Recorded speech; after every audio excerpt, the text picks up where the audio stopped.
मेरे प्यारे दोस्तों, वनिता भाग 3 में आपका स्वागत है। और हाँ, सब्सक्राइब करना ना भूलें। तो पेश कर रही हूँ आगे की कहानी। जैसा कि हमने पिछले भाग में देखा था, वनिता रूम में जाकर देखती है तो विकास उसे बिस्तर पर औंधे मुकरे बिना जूते उतारे बिस्तर पर पड़ा मिलता है। वनिता समझ जाती है कि जरूर रात में विकास पी कर आया होगा। अब सुनिए। वह चुपचाप रूम से बाहर आ गई और माँ जी के कमरे में गई। देखा माँ जी गहरी नींद में थी।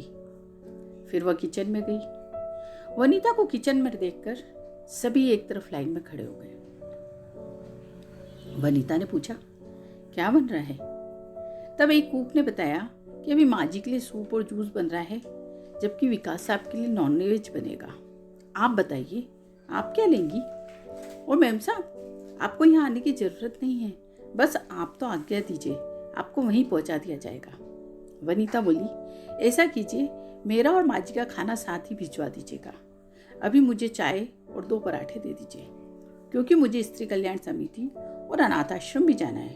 और हाँ, माँ जी का सूप और जूस तैयार हो तो मुझे दे दीजिए, मैं ले जाती हूँ। वनिता जूस और सूप लेकर माँ जी के रूम में गई। देखा माँ जी अभी भी बेहोशी जैसी हालत में पड़ी थी। उसने माँ जी को आवाज़ लगाई, कपड़ा गीला कर उनका होले से मुंह पोंछा। फिर सेविका को बुलाकर माँ जी को उठाया और उन्हें नींद से जगा जगा कर होले होले जूस और सूप पिलाया। थोड़ी देर बाद माँ जी को होश आया।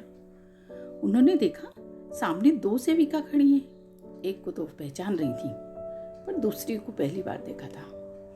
उन्होंने वनिता की तरफ देख होले से पूछा, अभी नहीं आई हो? वनिता कुछ बोलती उससे पहले साथ में खड़ी सेविका बोली, यह नई सेविका नहीं है, बल्कि आपकी बहू रानी है माँ जी।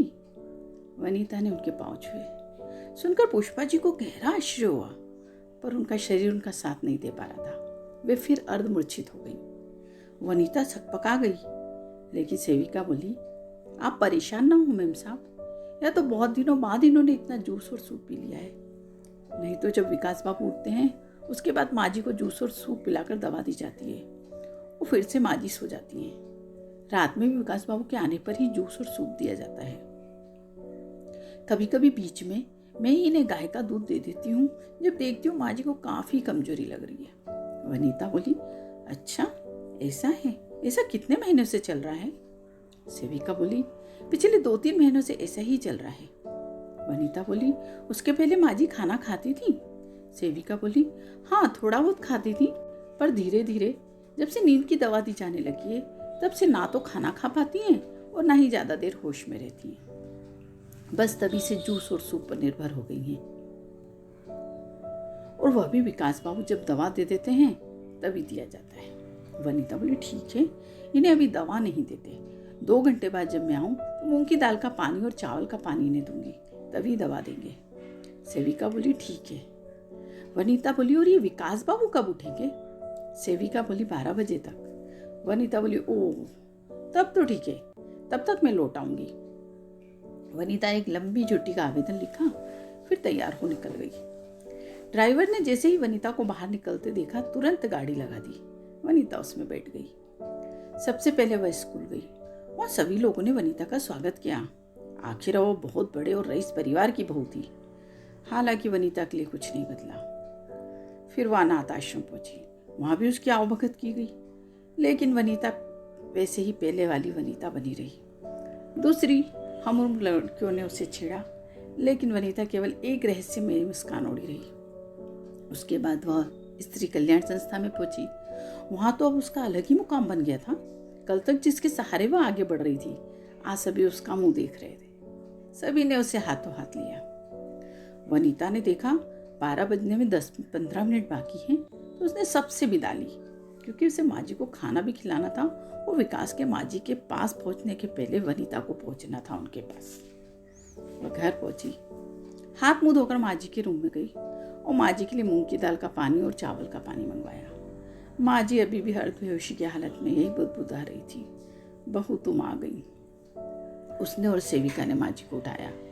वनिता ने उनका सिर अपनी गोद में रखा और माँ जी के सिर पर हाथ फेरते हुए मूंग की दाल का पानी और चावल का माड़ चम्मच से पिलाया और उनके सिर पर हाथ फेरती रही। माँ जी अभी भी अर्धबेहोश हालत में थी। वनीता ने देखा सामने से विकास चला आ रहा है। वनीता को देखकर बोला, सॉरी वनीता, कल मैं तुम्हारा इंतजार करते करते थक गया तो पार्टी में चला गया। वहां से आने में देर हो गई तो बाहर वाले रूम में ही सो गया।